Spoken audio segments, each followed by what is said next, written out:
I'm Wes Bryant of the ACC Digital Network, and I'm here with my man Casey Honigbaum of the Big 12 Studios. And we're talking about TCU and North Carolina. Very intriguing matchup. These teams have played 3 times, but haven't played since 1997. And we know that TCU, a team not too long ago that was in the college football playoffs, but they'll be walking into what I think will be a madhouse, as it is Bill Belichick's first game as the head coach of the North Carolina Tar Heels. So it's going to be one of those games where, it's almost the stuff happening off the field is going to be more important coming into this matchup. And for those that don't know, TCU might not carry some of the historical prestige that a lot of the ACC teams have, but this is one of the most storied franchises since the year 2000. You mentioned it's been before 2000 since these teams have played, but 11 win seasons for TCU since then.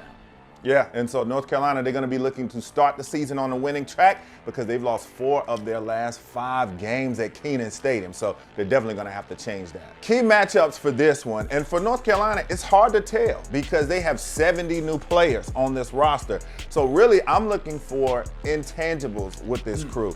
I'm looking for physicality. He brings a toughness to them. He brings a preparedness to them. So there are a lot of things that I'm going to be looking for with this crew that you might not be able to see on paper. Yeah, I want to call out also, you mentioned Bill Belichick, obviously, and he's known for being a defensive-minded head coach.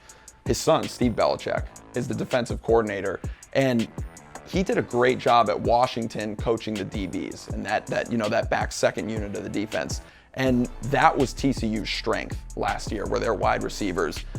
Obviously, they've lost a couple of those guys to the NFL, but I think it's almost a strength on strength right now. And TCU was not a team that could run the ball very well last year. So if they can add some of that into their game, it's going to be interesting to see how, UNC's defense kind of combats that. All right, so when we start to look at some of the numbers, again, with North Carolina, pretty tough to do that because there's so many new guys and so many new guys that will be starting. But when you look at a kid that's going to be dependent upon, and you talk about numbers telling the story, losing a running back in Amarion Hampton that rushed for 1,700 yards last year. He's one of the best ever in the ACC, in my opinion. Davion Gauss, they call him Bullet, is going to be the guy that's going to replace him. Now, he had over 300 yards rushing last year, and he's a guy that everybody around Chapel Hill is talking about could be the next great back for them. He was a 4x100 kid in high school, so you know that the speed is there. That's why they call him Bullet. And so he's going to have a big role to play to replace one of the ACC's all-time greats. Yeah, and switching over to TCU, it's a lot of the same. I mentioned it a little bit earlier, but when you look at the wide receiving core, losing Jack Besh and Savion Williams, those were the 2 main keys in that passing game for Josh Hoover, who took a huge step last year at quarterback. But the name I want to focus on is Eric McAllister. He had a role last year, 39 catches, 762 yards, but he's stepping into that wide receiver 1 role this year. And I think the really interesting thing to look at, 35 of his 39 targets went for either a first down or a touchdown. So Josh Hoover is not necessarily losing a guy who he could go to get a bucket. He's still got that guy on the team. My impact player for this game, Gio Lopez, to me, he was a big get out of the transfer portal out of South Alabama.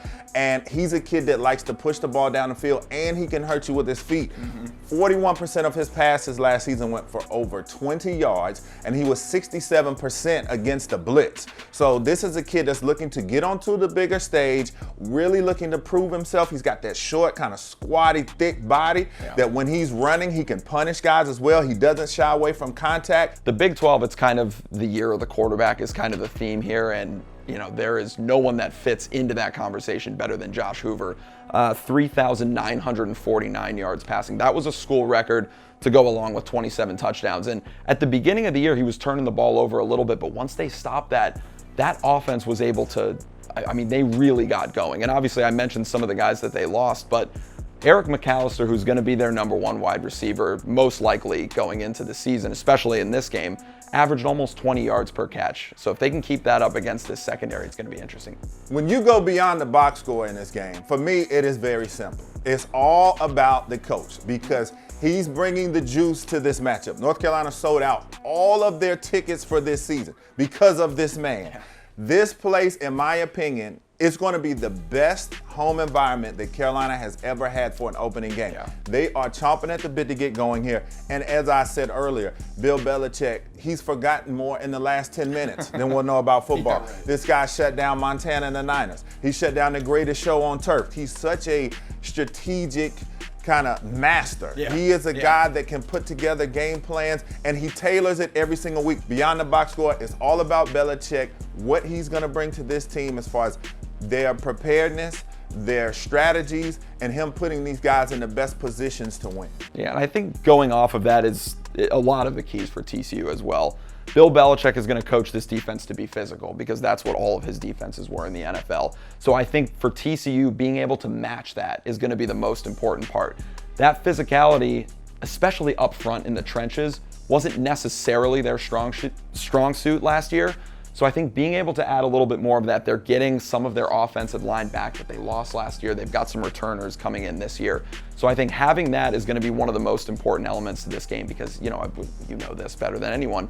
Football is won in the trenches. And I think for a game like this, in an environment like North Carolina, TCU is going to have to bring that. The game's going to be won in the trenches. Make sure that you tune into this one because it is going to be a phenomenal matchup to open the season.